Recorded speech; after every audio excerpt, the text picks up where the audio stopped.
I was given all the tools I needed to also be the trainer. I learned it first myself, and now I train it. So again, whenever I need to, I can always call Bob without, having him on, I'm trying to think, where we're like set up where we have scheduled times. Like I could always just email him, you know what I mean? And he'll always get back to me. Or even Peggy will or Shaylease. They're all wonderful out there. So that's always been helpful. And then also, it makes it, his paperwork, his books, his documentation makes it easy for me to use it. It's very self-explanatory also on the management side. Hey, you're going to set up your sales office like this. It's literally to a T. Your offices should be like this. You know what I mean? You shouldn't have this. It's self-taught once, you get into that developed stage and you've done it once with Bob, where Bob is extremely hands-on. You know what I mean? It allows you to continue on.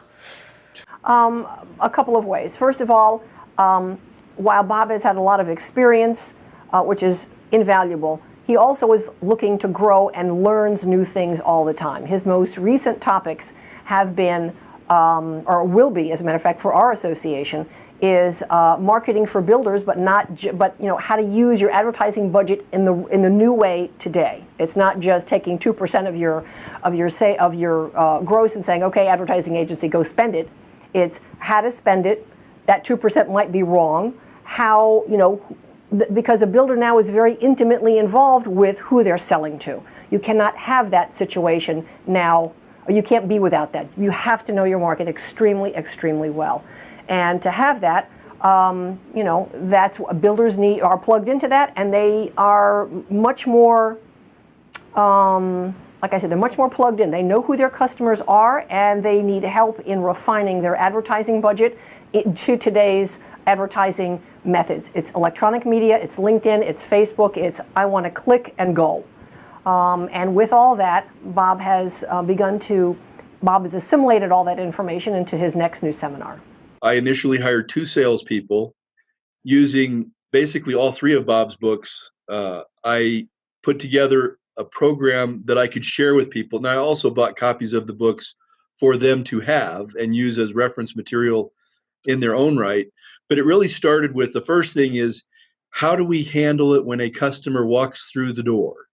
How do we do the meet and greet? How do we get the discovery questions in there so that we can really find out how better to serve the customer that had come through the door? And then how do we demonstrate the home? And when I say how do we demonstrate the home, it was really more of a function of, we sort of treated it based on stuff that I learned from Bob. You sort of treat it like it's a Hollywood set. Where are you going to stand? What are you going to say? How are you going to say it? What objections do you anticipate that you might get while you're there? What would the responses to those objections be? That's how you kind of handle model demo. And then you move from model demo into available home demo. And hopefully the goal is to sell that customer either that home or one of those available homes that you have available for, immediate or close to immediate move in. If that didn't work, then we transitioned into showing available home sites. And there's actually a process to that where we would get out, walk the home site, sort of have people visualize this home being built on this home site just the way they want it. Then we would come back to the information center or the sales office, and we would do a closing sequence that was a specific scripted sequence where we sort of recapped everything that they indicated that they wanted.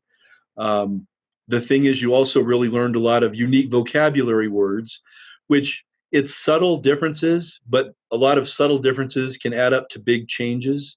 So instead of using the word contract, we use agreement. Instead of using the word lot, we would call it a home site.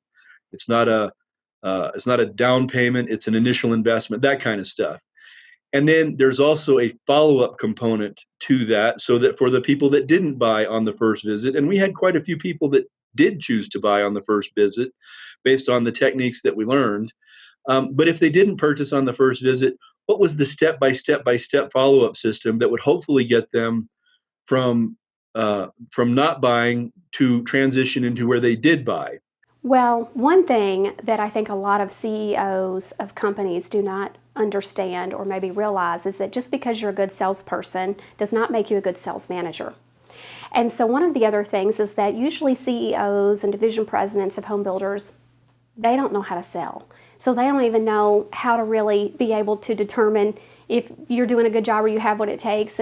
And so, but as a VP of sales and marketing, what Bob system offers is for there to be a planned, it's just like in sales, there's a planned presentation. Well, this is a planned way of teaching what needs to be taught to the sales team. So many times after you've been successful, you've been doing the job for so long, what happens is you just know how to do it. And you're unconscious competent, and sometimes you don't really even think about what you didn't know that you had to learn, and so you don't remember that, oh my goodness, this new salesperson or this team needs to learn these things. And so what Bob's system does is in a systematic way give the salespeople the sales training they need.